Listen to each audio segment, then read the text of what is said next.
gol skor namun ya. Oh, gol skor namun na.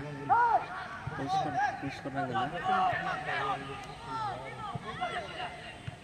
Ini ada postur dong.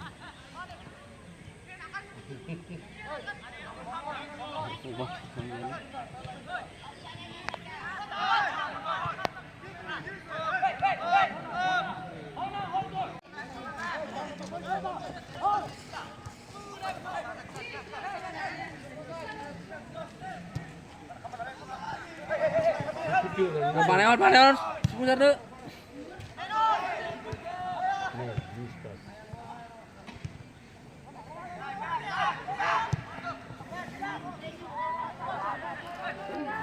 Yes, kalau balik.